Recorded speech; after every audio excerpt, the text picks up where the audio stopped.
Ironsword, Wizards and Warriors 2. The saga of Wizards and Warriors trademark continues.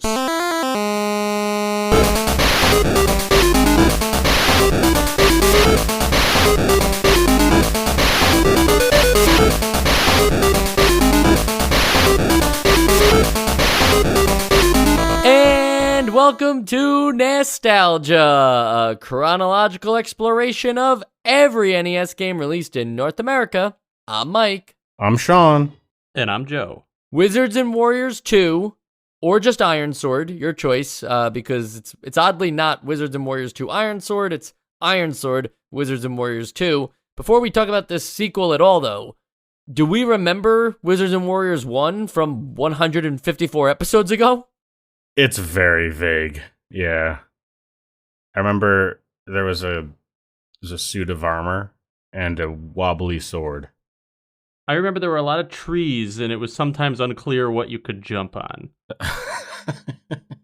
These are all things we also mentioned in the episode, so that's good. And we're not going to talk too much about Wizards and Warriors 1 here because there's a whole episode for that, guys. So if you're like, wait, what were your opinions? Go back to that episode and then come here and join us right now.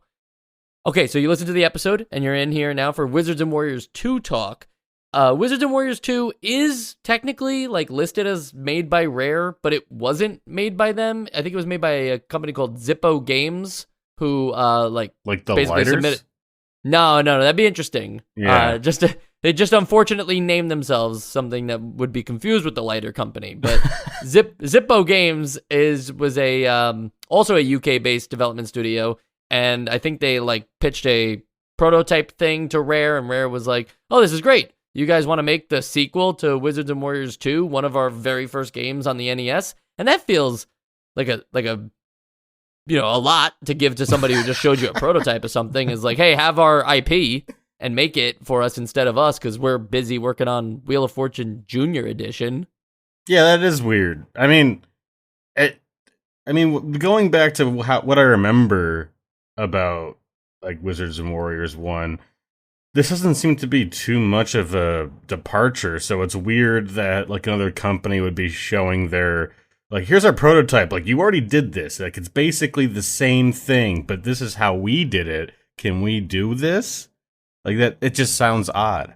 Yeah, maybe it was okay, we're done with that. We're moving on to something else. So, all right, let's let these other guys take a shot at it. I feel like Pokemon does that now, where it's Game Freak is making Game Freak is making a newer departure from Pokemon, so they gave a lot of the remakes and stuff to some other company.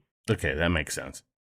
Yeah, and Rare did this first off just to make it clear. There used to be a limit on how many games a developer was allowed to release on Nintendo consoles for a year, but Nintendo was in such good standing with Rare that the loophole is that they just had to keep publishing them under different studios. So Rare couldn't be the publisher, but they could develop as many games as they wanted for the year, as long as they could get Acclaim, Game Tech, Milton Bradley, whoever else. Acclaim did this one, but whoever could publish their games for them, they exceeded the amount of games allowed per year to do that. So that's why we keep hearing about Rare, because they're just churning them out.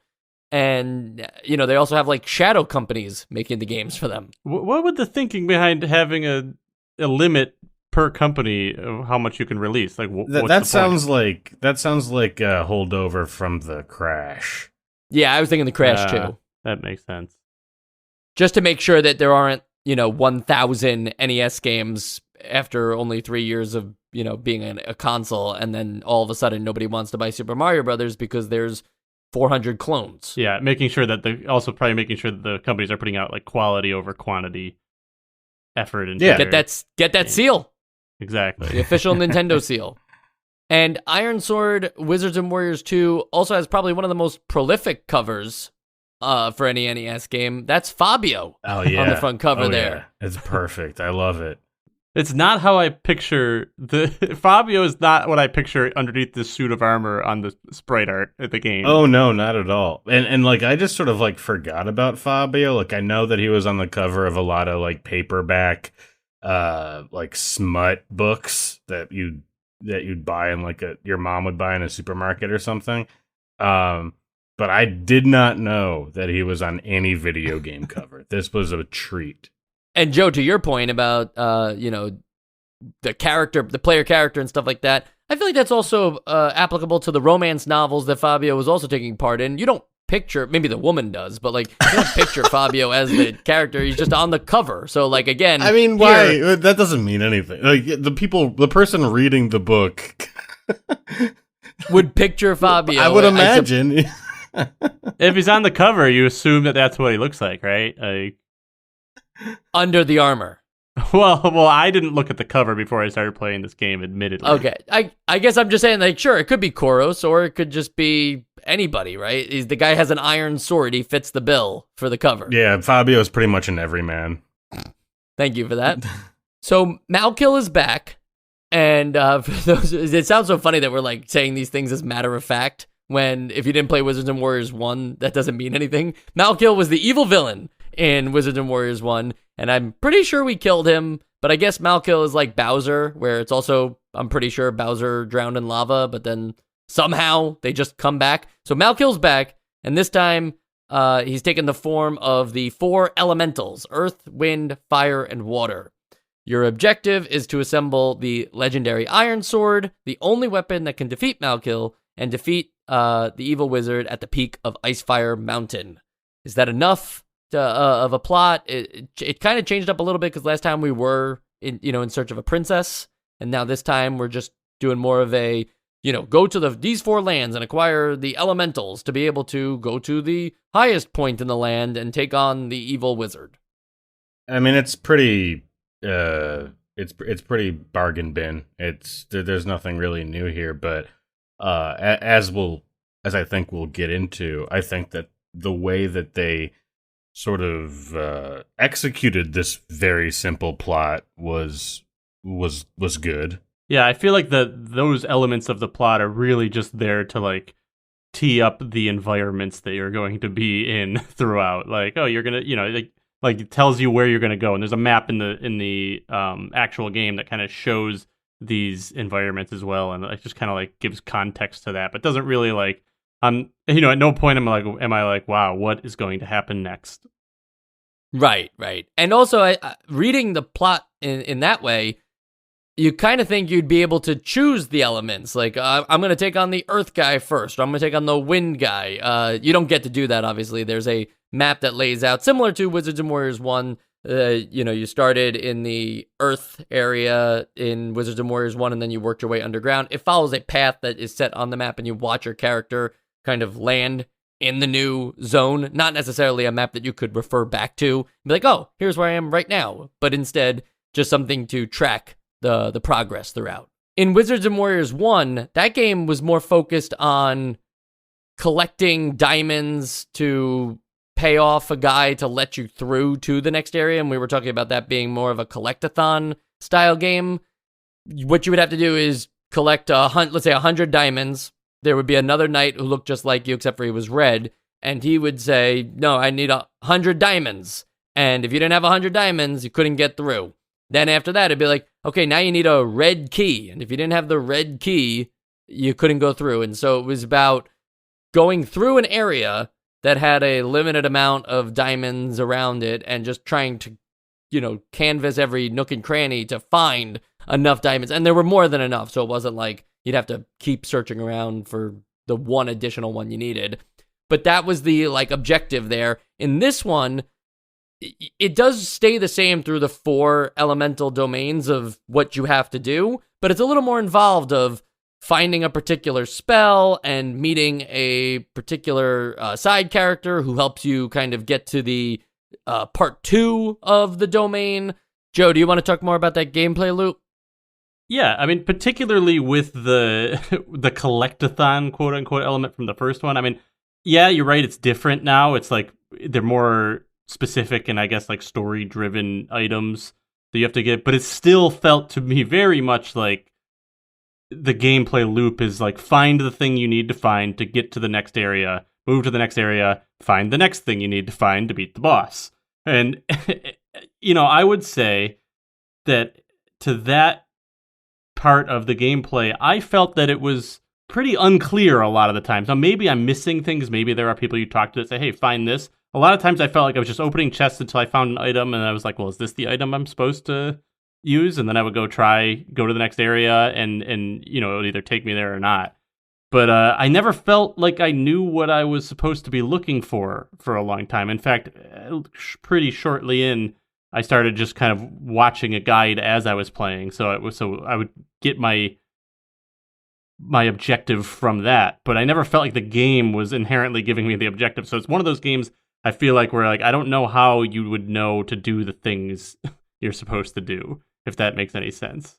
Yeah, I'm pretty sure it's laid out in the manual, but you're right that in the first game, you don't necessarily run right into the Red Knight who tells you, give me 100 diamonds, but diamonds are just everywhere, so you're naturally collecting those. I agree that it's not that different from collect this one thing versus collect this 100 things. Like, maybe it's even better to collect less of something to progress on in the game, but there is nobody you speak to in this game other than the innkeeper to give you any kind of information, but even the innkeeper doesn't give you information. He's just there to buy and trade with you. No one says you need to get the familiar spell or the dragon tooth spell. Those are just things you find in a treasure chest, and then once you... Yeah, go ahead. Yeah, so there's a couple steps to this. Like there's like the primary area where you start off, and there's going to be like an animal spirit or something. And just like the red soldier, the red knight, there'll be a little like text box that's like, here, find this thing, and it's just like an image of the thing that you have to find, and then you just sort of search the map for it, and then you'll get a little pop up that says like, oh, you found the golden egg or the golden fly or the golden crown or whatever. And then you go and you talk to the animal and you give it to him, and he lets you into like phase 2 of the level. And that's where it's like it's a little more vague because you don't know the name of the spell that you're trying to find that's like going to be the weakness for the boss.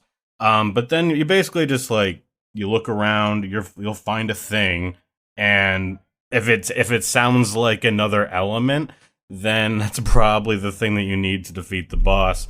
And then you go and you shoot at it, and you'll probably win because the bosses aren't too crazy. But there's still some information provided, like contextually.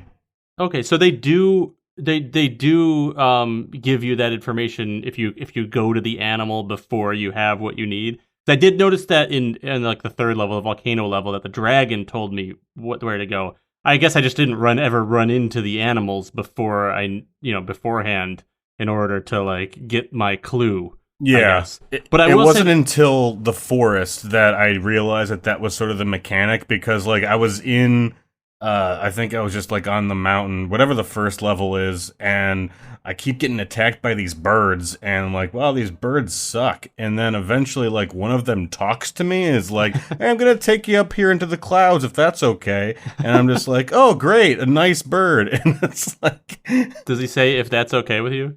Yeah, no, I know, I made that up, but that was it wasn't until like the second level that I realized, like, oh, that's what they're doing. Yeah, I get that these guys are telling you, because I saw even with the very first eagle, I actually just kept climbing up the stage until you get to the part where the eagle is, where he theoretically would carry you to the cloud part of the stage, but I didn't have the egg yet, so I got the message and everything. The problem is it's just not helpful. It's not actually, it's just not carefully laid out in the stage in a specific like hidden spot or something, or a progression point where you would find the egg. It's just randomly like placed out in a weird crevice area in the bottom right of the map, which I guess isn't terrible because you'd never have to travel. If you just keep walking to the right, you would see it and then be like, I wonder how I collect that thing. But it's not particularly interesting to find that, and the character in the game isn't helping you with like location specifics on where you might find those things. So I find that that objective a little more obtuse than the diamonds thing, because when the guy tells you he needs 100 diamonds, there's no question about like, well, where the hell would I find those? No, it's definitely like, it doesn't help, but it at least like shows that okay, there's a key item, I gotta find the key item. Not so much like, oh, where would the key item be? Right, and that does give you something to go off of. But the other thing that I wish that they had done or talked about was how to get some, not even where, but sometimes how to get some of these items, because you were talking about the forest level, that's where we need to get the golden fly.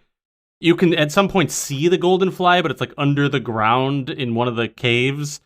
But there's the way you get it is you have to go somewhere else in the level, find a spell that gives you it's the water spout spell, then go to a very specific spot, climb up to a very specific spot where you can't see the fly from there, but you just have to know to go to this spot, use the spell, and it'll shoot you up through the ground and into the spot where the golden fly is. And it feels like I just don't know how you would figure that out without reading it. No, absolutely. It's really just that old school, just just poke and prod everywhere. There's no actual, you don't feel clever finding these hidden things. It's just oh, I was thorough. And it's not there's any context to oh, it makes sense that the golden fly would be here based on everything else that's around here. It's just no, you just ended up canvassing the entire map and you found the fly. And the manual is also another reference point of everything in the game. It literally includes every single item, how many points it's worth, different, even tells you which element to use against the elementals. So, the fire smite is what it takes to really burn the fire elemental, is what they say.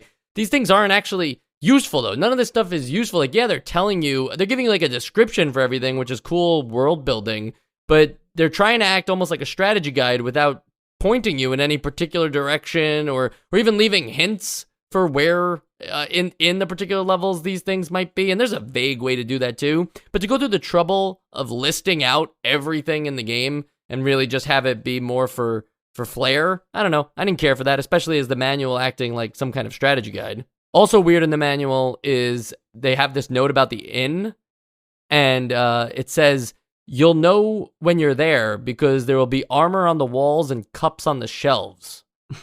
And that might not sound too silly, but imagine if that's how they described every level. You're in the cloud level because you'll be surrounded by clouds. I don't know. It doesn't sound like it sounds like they didn't know what to write about the inn, because it's pretty the obvious. inn itself is a weird, the inn itself is a weird outtake of this game that doesn't feel connected to the other things. Of all of a sudden you have money and you're purchasing items rather than finding them, when there's so much treasure and items to find within the actual map. All of a sudden it's well, if you have some money, if you want to buy some food or one particular item that you couldn't get anywhere else, or play a gambling game with us, here's the spot to do it. Otherwise, what are you doing in the inn? Also, it doesn't function like an inn.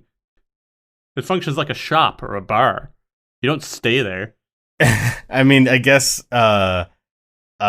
is there is that where the passwords are generated? Maybe not, but I think that's where the passwords are. So it kind of functions like an inn. But I like the shop mechanic where yes, there are these other things that you find around the map. If you can buy an upgraded sword there, you can. That can be a safe haven where if you have the coin, you can buy some food and get your health back to not danger zone. And I also think that leaving the map, because since they switched everything to more like a key item instead of a collect everything and you have to pay to move forward. Now that everything's just key items, I guess the map would feel kind of barren without other collectibles around, aside from keys. So it's a good place to spend your cash. And I don't know. I think that having a little safe haven, especially in a Nintendo hard game like this, it felt refreshing to me. I think it just feels out of place because it makes it seem like the game's having an identity crisis. I look at this game and see it more as just a typical action NES style game where you're just going level to level, and when you complete the level, think like Castlevania 1 style. But the game wants it to be RPG in certain elements by giving side characters have quests where they want you to get a particular item each time and before you can carry on, and then the inn having purchasable things that may or may not matter in the grand scheme of things. I agree. It's a nice break from the nonstop enemies on screen and stuff like that, and it was welcome to. It did feel like I was resting, but I just didn't see why they couldn't include the kinds of things that you find there throughout the land. So I don't have like a strong opinion one way or the other. I was definitely relieved when I would come across an inn and could buy some food. But I personally, maybe this is a little bit of a segue, but I personally thought that I would like something like that, but more, just because the safe haven element of it. I mean, just because this game, you're never safe. It's like not even exhausting. like for beats in between enemies. Like we talk about enemies like that spawn randomly and how we don't like that in a lot of games, but this I think is like, I mean, this is just pure chaos on the screen, especially in the earlier levels. I feel like it's better later on, but like in the earlier levels, it's just like it's raining enemies at all times. Yeah, I I had to take breaks because of it. It was just there's too much. It's like overexposure, and I feel like this was also an issue in the original.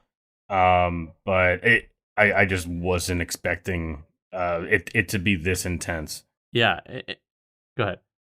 I was going to say the intensity of the enemy placement combined with like how unclear it is if you're hitting them or they're hitting you, or like when you should attack, and like it just makes it like almost like feels arbitrary to even fight. Like it just feels like I just run and jump and hope I kill something.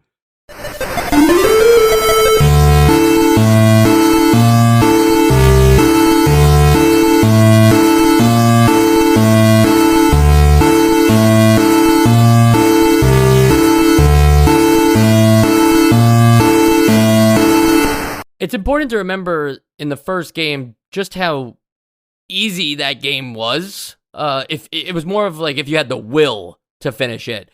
That was a game that gave you unlimited continues. You picked up right where you died, which you kind of do in this game too, don't get me wrong, but also in that game, since it was collecting things, you didn't lose anything you collected. And the jump in the game, that attack, like he would raise the sword up, and he kind of does it here too. It just was more powerful in that first game, where it almost made you a little bit invincible as long as you were attacking anything above you. In this game, I feel like even that jump attack, where he's just kind of pointing his sword up in the air, doesn't respond 100% of the time. Sometimes I'm confused about why it registers as a hit or why it registers as me getting hit. Yeah, it's definitely not as it's a bit more finicky in this one. And I even when I wasn't getting hit, the feedback still felt like I was. So like psychologically, I'm not having a good time. And I think it's also because like you especially early on before you get like the diamond sword, it's just physically harder to hit them because you have a smaller weapon. Yeah, also your like weapon animation, your like swing weapon animation is not clear on like what your hitbox is or what your like sword's hitbox is, because you just sort of like wiggle the sword a little bit. You don't like stab it forward or like it's really weird. If you crouch, you get more of like a lurching, but that's very situational. And when you group that with the nonstop enemies and the weird platforming that they've created in terms of level design here, you wind up there's three things that can happen. Either you have to continue to do damage control on the enemies around you and not, and make progress slowly, I suppose. The second thing that can happen is you try to dodge or stay away from enemies and then accidentally fall off these very small platforms and lose a significant amount of progress on an area that you've already made. And since there aren't interesting things to collect, now your sole task is just go climb back up all these platforms again. Or you can just stand in your position and just keep trying to deal with the enemies and do nothing. That will never stop, yeah. Right, that will just never stop. I feel like the obvious answer is get the enemies to stop spawning. In this way, it's like, congratulations, you took care of all the enemies on this particular section of the screen. They probably will spawn back in if you leave this section of the screen, but don't worry about them for now. Yeah. It really is hard to overstate how mind-numbingly exhausting it is, just like trying to get your footing, like trying to jump up a cloud over and over because it's such a specific pixel perfect jump, and going forward in the other levels too, while being just hounded by these enemies. It, like, a lot of parts of this game are fun and interesting, but like I can't overstate how much that is. It just overwhelming is the word. Yeah, and to kind of expand on that like tediousness of jumping those pixel perfect jumps, yes, while all these enemies are coming at you, but like it's like the platforming sometimes, a lot of times, is designed in a way that just feels like either they were deliberately trying to make it incredibly frustrating, or they just didn't think about like, hey, like, does this work the way we're putting this? Like a lot of times those clouds in the second level. So like, first of all, there are slopes that you will like slide down. You can't land on certain slopes. With the clouds, it's very difficult to tell what's a slope and what's not. So a lot of times I think I'm jumping to the next cloud platform and it turns out to be a slope and I just slide off and then I have no control over where I'm going to end up. But also, like sometimes you're trying to hit this pixel perfect spot that's above the slope, and if you miss it, you're going to fall down the slope. And a lot of times, not just in the cloud level, they put like the ceiling really low right at that spot. So like I can't even get like a really good jump because I hit the ceiling and it knocks me straight down. And there really does feel like there's only like one possible exact input that would get me like high enough to get me right to the top of the slope, but low enough to not hit the ceiling. And Joe, what you're describing is the way to get the damn elemental spell that would take out the boss. That in the cloud level, they tuck it behind an area that requires you to perfectly jump over 5 or 6 of those, right? Yeah, and that was like the first time I remember it's like a sub level. It's like it's a secondary screen that you have to jump over these weird cloud formations with very little room to maneuver. Right, but that's the only way to get the wind bane. Right. It's a required item, yeah. So all that frustration, and it's not even just like, you know, a part of the level or something. It's a mandatory thing that every player must experience. Right. And then that was only the first time I noticed that. Like, I noticed it a lot in later levels, too, that same kind of frustration. Well, the cloud thing's also interesting because it's the second part of the very first level, and I think they tried to have some fun with the platforming by making it so that if you time your jump, you jump higher, but it winds up becoming this bounce house thing where it's like, I want to get off the ride. You know, I'm tired of timing my jumps every single time as I'm going from small little cloud to the next one, unsure if I'm going to make it, and if I don't make it, I'm falling back down to the bottom. I think they opened up the challenge way too early there, and later levels don't even really have that effect of timing the jump to spring higher. That's really just for the cloud section, right? Well, I will agree that they really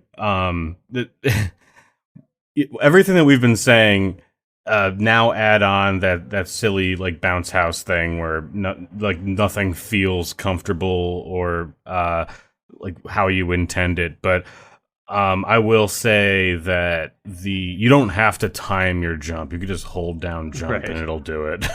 Oh shit, that's so funny. I don't know. I guess I'm just like used to. I was used to it too. Yeah. So many games. I don't even have to think of an example. Sean, you were talking earlier about these elemental bosses being pretty easy. I think they communicate well that you can't do any damage to them until you have that thing. Like if you go into that room earlier, there's just nothing that you can do to hurt it. So you obviously need to get the particular Bane. Are they all called Bane? No, Wind Bane. No, Blight Water. Yeah. Fire Smite and Earth Scorch. So if you get that thing, then it becomes this projectile that you shoot out of your sword, and then you're just firing that at a distance. There's no real reason to get close to these guys, and you're firing that at the elemental bosses to take care of them. Yeah, I really didn't feel like there was much here. They did great sprite work on these elemental bosses and made them feel like big enemies, that could be potential problems. But as long as you stay at a distance, doesn't really seem, it seems more of just making sure that you're good with your jump. Yeah, you basically just find the safe spot and spam. I noticed that, but one thing that I think was going on was if you don't have the spell, every like projectile that it fires at you is gonna one shot you, and I think that's supposed to tell you like you're not supposed to be here right now. Go get the thing, do the stuff. And then I feel like when you come back with the spell, like it's still gonna do a lot of damage, but it's not gonna be a one shot thing.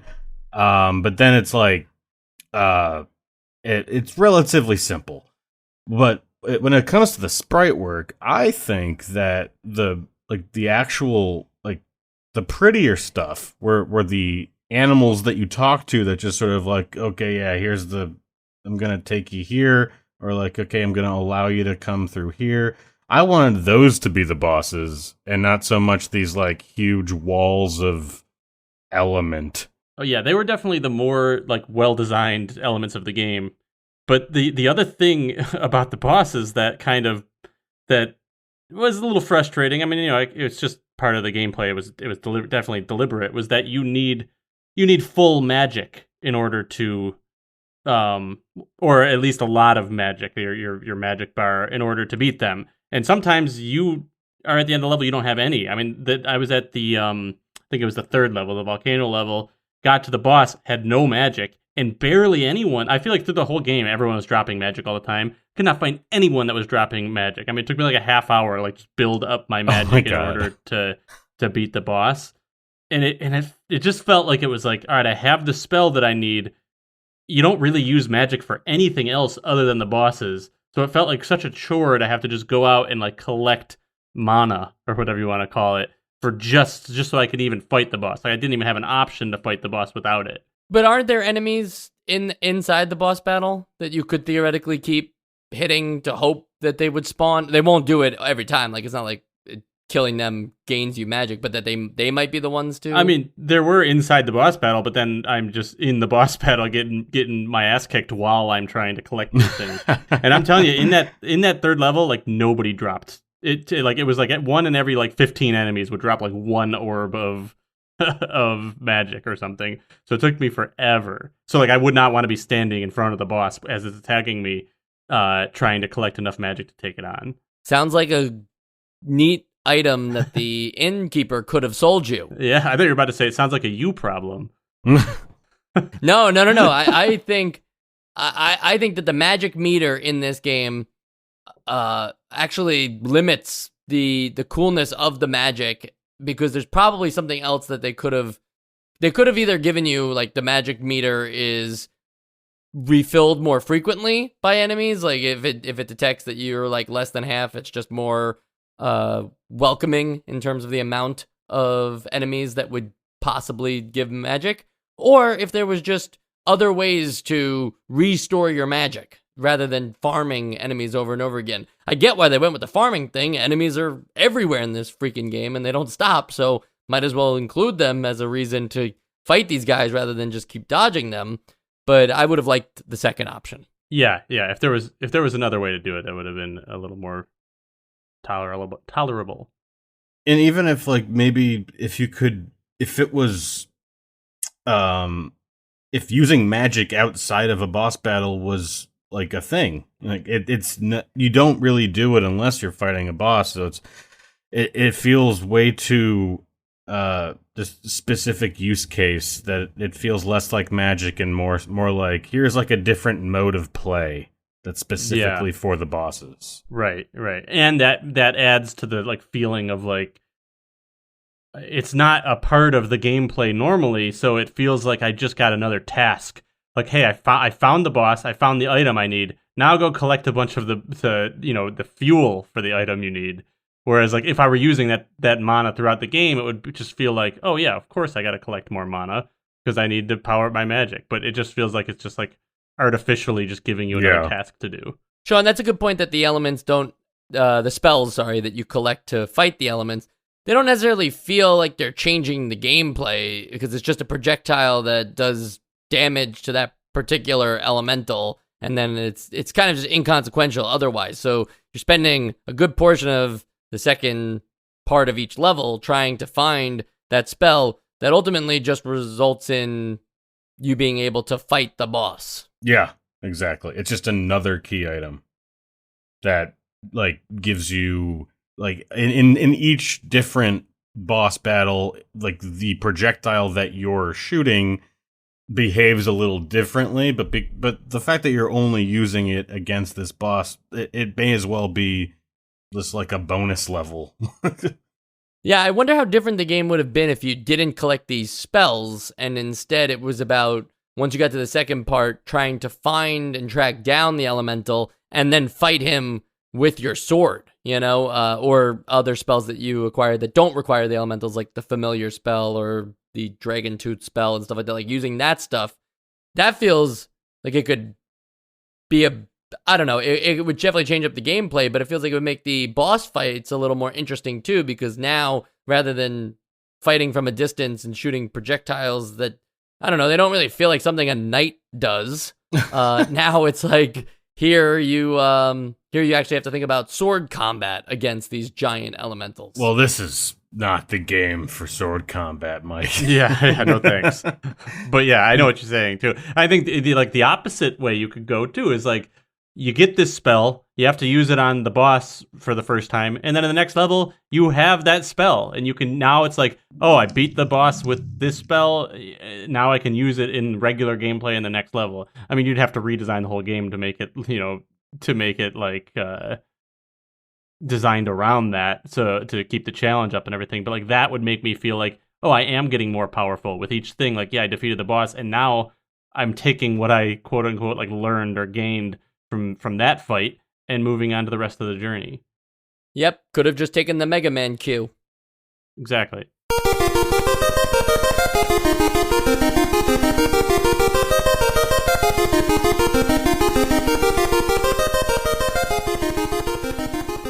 One thing that I did like, and that did give me a feeling of actual like growth and the word that is obvious, progression was the upgrades are visually reflected on your person. Like, you get a helmet, you got a helmet. You get a helmet with horns, you got a helmet with horns. You get a sword that's long and like has a cooler name. Your sword's bigger now and it looks cooler now. I appreciated that. A little strange that he came to battle without a helmet, though, right? I mean, sometimes you just forget your helmet, man. Or a shield. Yeah, it's well, true. He did. Does he not have a helmet in the beginning? It looks weird. I mean, I feel like the color makes it look like he's just wearing like a skin tight helmet, but I guess that's just his head. Yeah. Now that I look at it, it looks way too small to be a helmet. I just assumed he had his helmet on. Yeah, I don't know why. Now that I'm looking at it, Joe, if that's true, it looks like he looks like the Tin Man. Maybe he is a robot. Robot. Going back to the platforming aspect of the game for a minute, just thinking about everything I ever learned from Super Mario Maker, a fantastic game, first on Wii U and then Switch, that teaches you, how to make your own platforming levels and stuff like that based on the tools in Super Mario Brothers. Granted, they were working off about 35 years of Super Mario Brothers 2D platforming stuff, but in those games, you have so much variety in the types of platforms, in the way that you choose to lay out those platforms. I'm not focusing so much on the level design for a minute. I just want to talk about the choices here. Inside each level is just one particular flat platform that, whether it's floating or locked to the to the ground, that's the platform, and then the other alternative is a slope. And the slopes and platforms are what the whole experience of the game is designed around. And I feel like what's unforgiving about this is that you don't have control of yourself over the slopes. In Super Mario Brothers, you get control when Super Mario World rather is when they introduce slopes. You get control over that slope and can use it as a momentum thing, or to try to stop on your heels and assess what's coming next. In this game, because you have no control over the slopes, it just feels like a very punishing game of chutes and ladders sometimes with these slopes. Yeah. You shoots and ladders. It's funny you said that, because that's the first thing I thought of in that first level, where there are you can get to the top and you can hit one slope and it keeps transferring you from slope to slope until you're like down in some other random place. You can't even jump off or anything. Like it's very Yeah, you're very completely frustrating. without control. Yeah. Right. Yeah, I hated it. I don't have anything else to offer there. Well, you also mentioned kind of like that there's just these two elements of it, and you kind of put into words what I was trying to like articulate before we started. I was trying to like think of how to word this, but it's very. It just feels like nothing feels distinct. Nothing feels like, oh, I'm in a new place now. I know. It's just if you're at the, if I'm at the volcano level, like once in a while there's a little volcano thing, but otherwise it's just a bunch of red platforms, like red rocky platforms. They look good. They look fine. They look like rocks, but like nothing changes. Nothing feels like there's any context to where I am. I mean, just a pure solid background and like just a bunch of platforms everywhere. I mean, I guess in each, not in each area, but they kind of blow their load early with the clouds and making everything bouncy, and then there's like an underwater level where everything's sort of slow and floaty, and then there's a couple sections where there's just platforms that pass gas and fart, kinda, so that when you land on them, it gets a little weird. And some of them have other hazards that are just floating around. Like they do feel different, but I do understand what you're saying. Where like aside from affecting just base movement, there really isn't anything else going on. They're very placid. Yeah, and I guess I'd say that they feel different from each other, as in like the platforms in the first level feel different from the platforms in the second level. But yeah, the second level, you're on the cloud level. Like I don't really ever like have like bearings on like, oh, this is where I am in this level. It's just all cloud everywhere, and it's just like tons of platforms everywhere. So I never, I'm trying to think like I like Fexanadu, obviously a different kind of game, but it's also like a lot of platforms. But I always feel like there's a sense of like landscape to it, or like geography, I guess. Whereas this is just like, yeah, there's a bunch of shit everywhere. Jump from one to the next, and like, once in a while there's a room or there's like a little landmark. But like, I just feel like I'm always like, I guess I'll just jump in this direction and see if something's up here. Can we talk about the continues system? I feel like, I mentioned it at the top of the episode, but it's worth discussing. Just to, we've seen it both ways on the NES. So in Wizards and Warriors 1, there was unlimited continues. You never had to worry about a game over screen. This one chose to abandon that, and if you die a certain amount of times, it's game over, and you can always use your password to get back. But do you feel like that was the right step? Maybe an unnecessary step? Didn't matter because other games always have a certain amount of continues before you die, including games like Super Mario Brothers? I think it was necessary to get rid of this unlimited continues thing, just so that there be some kind of stakes, as opposed to just like a modern game where it's just like, oh, the most recent checkpoint was 30 seconds ago. Don't worry about it. But I don't think that it should have made it so that no matter if you had continues, it got rid of them on the last level, because that it does that, and that's like if you were good enough to not have to use your continues and to get to Ice, Fire, Mountain, whatever the hell, I think you should be able to keep them. Yeah, I thought that was weird. I didn't know that there was a certain amount of continues that you would eventually run out if you used too many of them. But I did notice, because I told you guys already how I had to farm for magic forever at the end of that third level. And then I got to the fourth level, the purple level, and apparently there are no continues, and then I died, and it was like game over. And I was like, oh, okay, well, I've been so far conditioned to think that I'm allowed to continue. No, I think it says in the manual, yeah, you get 2. Yeah, I didn't read that manual.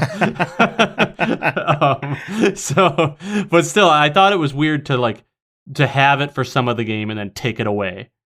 So it was like I did think that was weird, and I do agree that a game like this needs to have like higher stakes. But I think that the stakes should be like when you die, you start at the beginning of the level or something.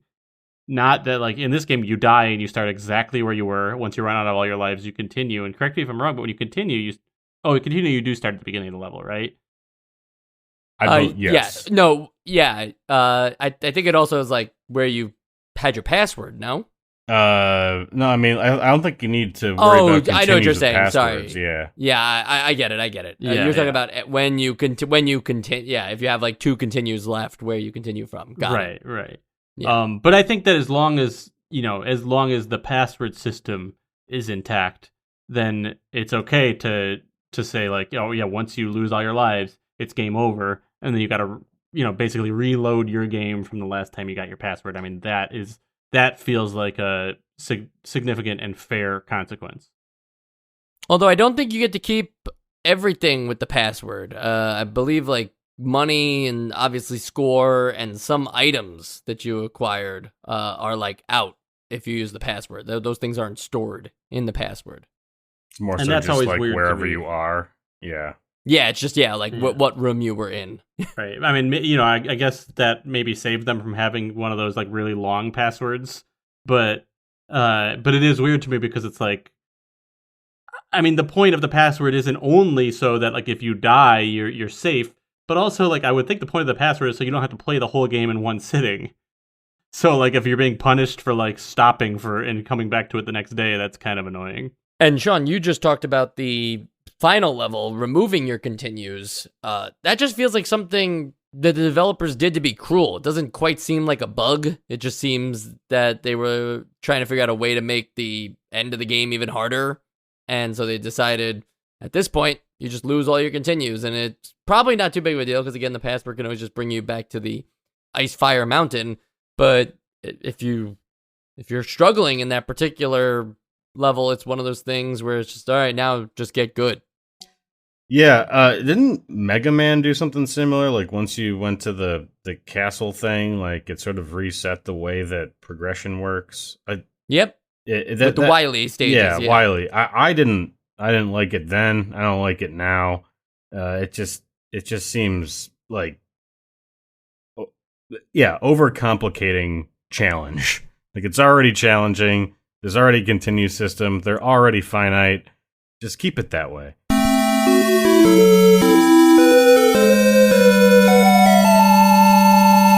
On the sequels and spin-off side, we have Wizards and Warriors 3, also on the NES. Who's excited to complete the trilogy? I mean, we'll see. I don't hate the idea. The third one is called Wizards and Warriors 3, Kuros, Visions of Power. So they've really they've lost their damn minds here, because following the naming scheme of the second one, it should have been Visions of Power, Wizards and Warriors 3, Kuros. Or 3 Wizards, 3 Warriors, Tokyo Drift. Sure, yeah, why not? No Fabio on the third one either, but we'll get into all that stuff when we play this game in March of 1992. That's pretty far from now. That's We're gonna like be 40, 30 or something, right? Yeah. Yeah. Who could really say at that point? But I'm sure we're doing the show still. And shout out to 2030 versions of us who are listening to this episode to get their prepare. Bearings. Yeah. Yep, exactly. And also, I mentioned this on the Wizards and Warriors episode, but Wizards and Warriors X is on Game Boy, and that came out actually before Wizards and Warriors 3, so that probably explains the gap. X in like terms, 10? Well, I made that joke on that episode too, Sean, so you should probably go back and listen to that episode along with the fans. But I made that joke because I was like, yeah, we got Wizards and Warriors 1, 2, 3, and 10. Damn, what happened to 4 through 9? What else did we say in that episode, Mike? Insert the whole episode here. Yeah. No. We've got something much more important to insert into this episode, and that is the Essential Games List. Sean, your vote. I've been pretty tough on this game, and I usually am on every single game that I have any kind of like difficulty with. But I don't hate this game. I think that it's very flawed, but the moment-to-moment action, while frustrating, like this felt like a more holistic experience in terms of like the action-adventure genre than something like, say, Battle for Olympus, which at every moment I just felt lost. Whereas I think with this sort of simplification, where like, yeah, you're kind of just like poking around, they're more like self-contained, smaller areas to poke around. I kind of dug that. I appreciated the little touchstones of the inns to give yourself a breather and to gamble. And I think the art's pretty charming. The animal spirit guides are hilarious for some reason. And it's just such a quirky game with they just didn't they didn't see the wobbly sword as a problem, so they just didn't fix it, and it's almost like that's a pro. I don't know. But I mean, I'm not gonna put this on the essential games list. I think it's cute. So it's like maybe a play it. It definitely a game I will remember. All right, I like that. I can boogie with that. Joe, can you boogie with that? Yeah, I can boogie. Sure, I'll say a couple of good things about this game too. I think that it has good music. I do think that it moves really well. We didn't talk about that. I think that like even though there's like some weird mechanics to it, I think that the actual feel of the movement is better than a lot of games on the NES where it doesn't feel super floaty or stiff. But and I was pretty hard on this game too, but I do think I sort of hate this game. Like I really just felt frustrated most of the time. I felt lost in a way that like I wasn't that interested in finding where I need to go because it just something about it just felt kind of bland to me. Even though the environments are pretty and whatnot, like it just felt like. So you Sean, you compared it to Battle of Olympus. I would take that game over this any day because I felt like there was just more like context. I mean, and I know it's a different type of game, but like I'm talking just as far as the exploration of it. Like there just felt to be more context to where I am, and I was like, oh, now I'm in this city. Now, like I got my bearings. I got to like learn the land in that game. In this game, I just felt like I was just moving to like hope to find the next thing and not die. There was never a break. That's not true. Later on in the game, there was sort of some breaks where like there weren't that many enemies, but like they threw you into the first 2 or 3 levels where it's just like you can't do anything without like everything almost felt like I was just like hoping to not die because I felt like I had so little like agency over fighting. So like I know that these games, Wizards and Warriors, have like a following. Like I had heard of them. I know that they're like maybe for better. I don't know if they're considered great games, but I know that they were like relatively popular. So maybe that's why I'm looking at it with like a little more harsher lens because I was expecting something more. And admittedly, I had mostly forgotten about the first Wizards and Warriors by the time we played this one. So when I kind of jumped into it, it was mostly just disappointment, in my opinion. So I'm going to say not essential. If I could just respond real quick to Joe's point about the exploration and getting lost. Okay, but you can't change your vote. I'm not. I'm sure I changed his mind. No. I would say, like, just again to compare this to specifically Battle for Olympus. Getting lost in Battle for Olympus kind of felt like a night that you're blackout drunk, and every time you sort of like change whatever screen you're on, it's just like, wait, how the hell did I get here? Like, why am I in a city now? I was just in a forest, and there was no context that I was going into a city. Whereas in this, like, maybe it's just the smooth scrolling and the fact that I guess I can keep a better mental map when it all feels like one area, even though it all kind of looks samey within that area. I can at least, like, kind of gauge where I am in the cardinal directions of things. That's why I thought, like, it was easier for me. But I get what you're saying too. I mean, it's not like this game was trying to do the same thing Battle for Olympus was doing, anyways. But yeah, and full disclosure, I played both of these games fully with a guide because I had no idea what to do in either of them without the guide. So I guess it's like from that perspective, with the guide, it helped with Battle for Olympus, and with this, I was still just like, this is just not fun. All right, and I will just add that.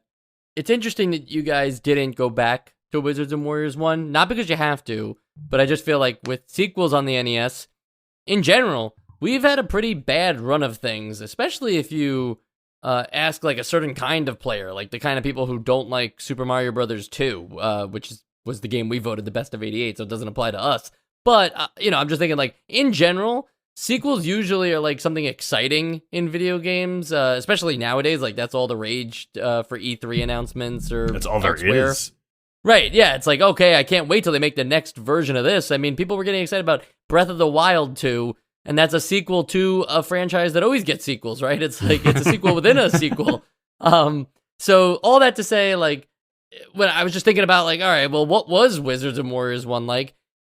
And I played Wizards and Warriors 2 first before going back to 1, and I was shocked at the downgrade that we got here, and it makes so much more sense now when I look at the fact that Zippo Games was given the keys here to make the sequel to a game that Rare went with the first time around. I'm not saying Wizards and Warriors 1 should be like re-looked at for the essential games list or anything. I just found the concept and maybe the significantly easier gameplay approach just more refreshing than anything Wizards and Warriors 2 is doing here. I agree with every point you guys made in favor of it, but I would also just add that if they found a way to make this game easier, the jumping mechanics are fun, the enemy designs are fine. It's just the amount of difficulty that they throw at it and the frustration that comes with that just made me keep thinking, like, how much more do I have to play to complete it for, like, the podcast? Like, to have enough information going. And I feel like that was more because of the difficulty and less to do with particular game design choices. Overall, though, I would take Wizards and Warriors 1 any day of the week. Even Tuesday. Right, because that would be a day that you would usually reserve for sequels because that has two in it.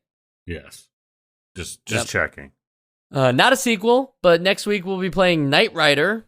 Could be a sequel. Is every to, episode of the podcast a sequel to the last episode? I'd say so. Yeah. That's actually what. Yeah, that's true. In the that's same true. way But that like an episode of a television show, like 2, 3, 4, that's all a sequel to the pilot. Right. Right, Knight Rider, the game, is probably a sequel to the TV show. Yeah. We should just call this episode 10-Yard Fight 258 or whatever we're on. No comment. But I do have a comment about something else. What's that? Okay, fine. So thank you for playing ball, Sean. We have a Nostalgia Bites episode coming up, too. It's Star Luster. It's, I believe, a shmup, but that's only because it's Star in the title. I'm just guessing that. So if you love shmups and you're like, hey, they only cover like 60 shmups so far on the regular podcast, let me give them some money to hear these Bites episodes. Remember that there's a good reason for that, and that's not just to give us money. It's to explore the Famicom library with us, and that's where Star Luster is. It's only available on the Famicom, so that's why we were covering it over there instead of on the main feed. When you do that, you'll also get access to the now 8 other episodes and some cool bonus content that you're not going to expect. I'll tell you that much. We're giving out stickers like a year ago. Was anybody expecting stickers? You'll have a all-access pass to all of my previous grocery shopping lists. Yeah, you're still working on that, right? I am still working on that, but Yeah, eventually you'll have a year's worth of grocery shopping. Which is just good from the sense that not that you should take those lists to the grocery store and grab the items yourself, but to kind of put together like, oh, what was he making? Yeah, like a day. What was he going to do with all that? I thought that you can use it like, oh, now you can finally eat like Sean. And it's like, that's the draw. Like, this is what Sean eats. Now you can eat just like him. It's a lot of frozen dinners.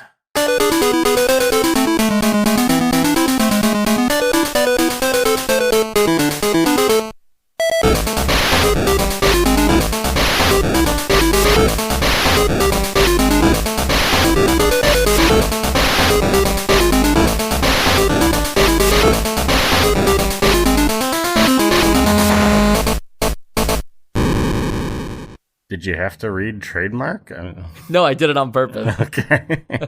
Because it's like that, it feels weird to say Wizards and Warriors twice. So Yeah. yeah.